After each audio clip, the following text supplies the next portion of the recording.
Bon, je vais rien t'apprendre en te disant qu'en Australie, il n'y a pas d'euros, c'est le dollar australien.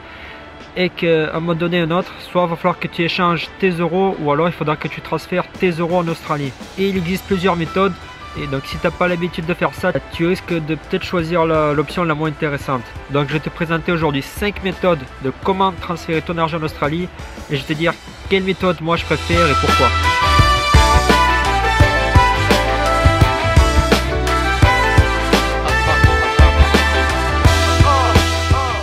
Donc première solution, la plus classique, il suffit juste d'échanger ton argent que tu as en euros, tu vas dans un bureau de change, que ce soit en France ou en Australie, et tu l'échanges en dollars. Ça c'est la solution la plus facile, la plus pratique, tu as ton argent de suite, mais le problème c'est que c'est peut-être la solution la plus coûteuse. Donc déjà de une, les bureaux de change, le taux de change n'est pas forcément très intéressant et de plus de ça, ils se prennent une belle commission dessus. J'ai déjà utilisé un bureau de change, donc la première fois que je suis venu en Australie, histoire d'avoir un peu de dollars australiens sur moi, pour pas me retrouver comme un con avec mes euros en poche. Et en ce moment, le cours du dollar, c'était 1 euro pour 1,50 $. Donc j'arrive dans le bureau de change, je lui donne 1000 $ et je ne reçois que 1400 $. Donc ils sont quand même pris 100 $ de commission quasiment. Donc voilà, c'était super simple, super rapide, mais il y a quand même 100 € qui se sont envolés. Donc les bureaux de change, c'est pas la solution la plus pratique. Je te déconseille de les utiliser, à moins que tu n'aies vraiment pas le choix. Et si tu comptes quand même les utiliser, évite de le faire dans les aéroports. Dans les aéroports, c'est là où le taux d'échange est le moins intéressant. Ensuite, donc deuxième solution, c'est de faire un transfert d'argent de ta banque française envers ta banque australienne. Donc une fois que tu arrives en Australie, tu ouvres un compte et tu fais un transfert d'une banque à l'autre. Ça aussi, c'est plutôt facile à mettre en place. Par contre, c'est pas très rapide, il faudra attendre entre 3, 5, 6 jours par là. Et deuxième problème, c'est que tu vas perdre pas mal d'argent aussi en faisant ce transfert là. Alors d'une, le taux d'échange des banques, pareil, n'est pas super intéressant. Par exemple, si le taux réel il est à 1,50, le taux de ta banque il sera à 1,45. Ensuite, ta banque va prendre une commission sur ce transfert et ta banque australienne va elle aussi prendre une commission. Donc là, pareil, tu vas être perdant, tu vas recevoir... Voilà, si tu transfères 1000 €, tu vas recevoir 1004 ou 1380. Donc ça pareil, je déconseille, ça sert à rien, c'est lent, tu perds de l'argent, c'est à oublier. Et la même façon, c'est quand tu prends ta carte bleue française et tu retires du liquide en Australie. Ça pareil, je déconseille, car ça marche exactement de la même façon qu'un transfert bancaire. Déjà, tu vas payer un frais comme quoi tu as payé hors de la zone euro. Il y a une commission que ta banque prendre et il y a la commission qui va prendre la banque où tu retires l'argent. Donc tu vas vouloir retirer 20 €, au final tu vas en payer 25. C'est pas du tout intéressant. Alors troisième solution, c'est peut-être la meilleure, la plus économique, celle où tu vas pas perdre d'argent, mais c'est la moins pratique aussi, c'est de faire un échange avec un autre voyageur, un autre particulier. Par exemple, si tu es en France et que tu veux aller en Australie, donc tu as besoin de dollars, il faut que tu trouves quelqu'un en France qui a des dollars australiens pour faire l'échange avec lui au taux réel.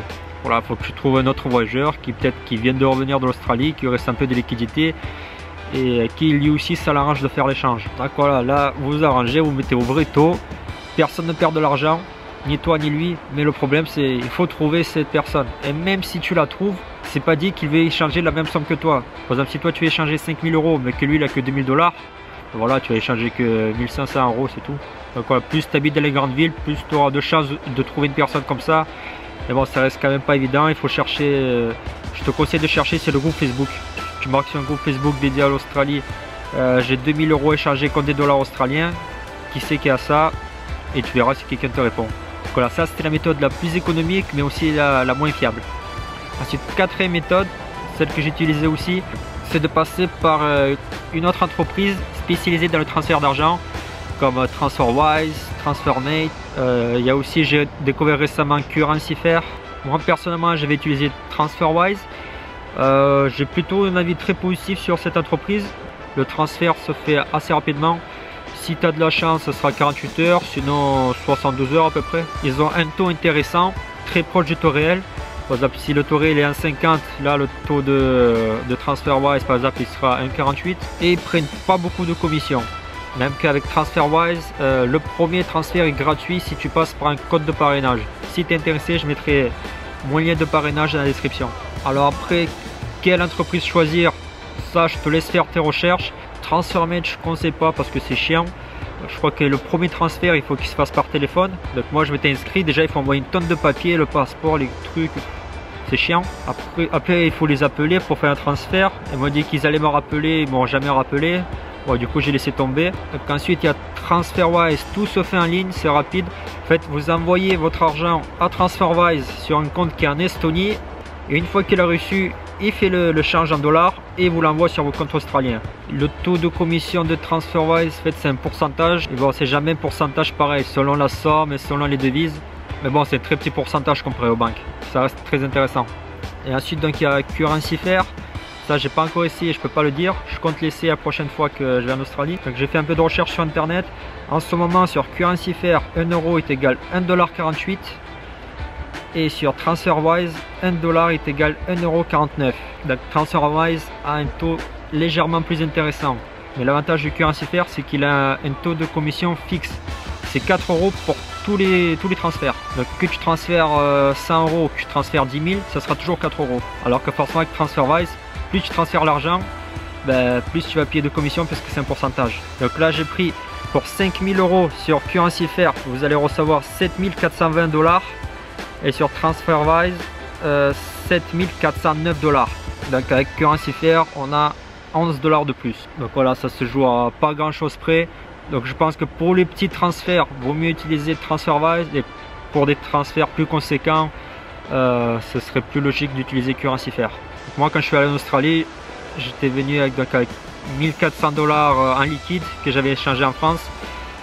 Et tout le reste de l'argent, je l'avais transféré avec TransferWise. Alors maintenant, la cinquième solution, pareil, j'ai découvert il n'y a pas longtemps, c'est d'ouvrir un compte à la banque en ligne N26. Donc peut-être que tu as déjà entendu parler, N26 c'est une banque en ligne allemande. Je crois qu'il y a deux options, l'option gratuite et l'option payante. Pour nous les voyageurs, la meilleure option c'est l'option payante. Donc c'est 5,90 € par mois et tu reçois une carte comme ça. Donc c'est une carte black et il a beaucoup d'avantages. Alors un des avantages, quand tu retires ton argent en Australie, il va y avoir 0% de frais. Ça sera gratuit. Et le transfert se fera au taux d'échange de Mastercard. Parce que c'est la carte Mastercard. Bon, en général, ils ont un taux d'échange correct. Là, c'est cool. Tu n'as pas de frais à payer à lui. Tu n'as pas de frais à payer à l'autre. Tu retires ton argent et puis c'est tout. Idem lorsque tu payes en devise étrangère. Donc, tu fais tes courses et tu vas simplement payer avec ta carte N26. Pareil, tu as 0% de commission. C'est gratuit. C'est comme si tu payais avec ta carte australienne. Pareil. Et bon, c'est une carte premium, donc elle a pas mal d'assurances très intéressantes pour nous les voyageurs.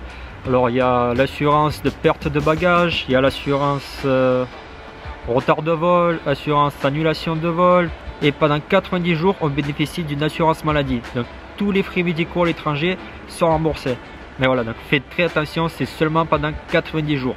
Après les 90 jours, il faudra que tu te prennes une autre assurance. Mais bon, sachant que l'assurance c'est assez cher, c'est à peu près 35 € par mois. Ça te fait déjà 100 € d'économiser. Donc voilà, même si cette carte elle te coûte 6 € par mois, c'est très vite rentabilisé et te fait économiser beaucoup d'argent. Puis ensuite pareil, tu n'es même pas obligé de transférer cet argent en Australie, tu peux tout payer avec cette carte là, puisqu'il n'y a aucun frais.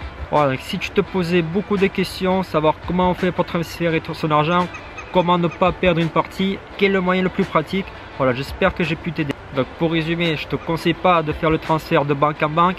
Je te conseille pas non plus d'utiliser le bureau de change. Si il y a moyen d'échanger avec un particulier, t'échanges avec un particulier une certaine somme.